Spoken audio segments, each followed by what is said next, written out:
my name is Kim. Welcome back to the channel. Today, this is a quick little video to just let you guys know, for those of you who have seen me pruning my lemon tree and harvesting all the lemons off it, that one of 3 videos is currently up and ready for you guys to check out how I've been preserving all of those lemons.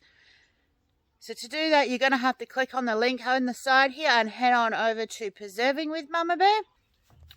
And over at Preserving with Mumma Bear, you'll see how all the different ways I'm preserving the lemons this year.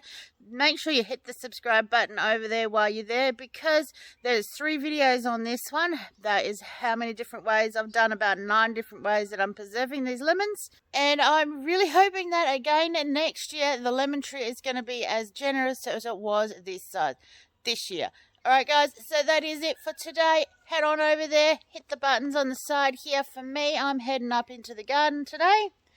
I have a little bag of seeds here that I am planning on putting in, because it is October and the weather is so much better than what it has been in August and September, and it is now time for us to get our seeds in. So we'll see you out there in the garden.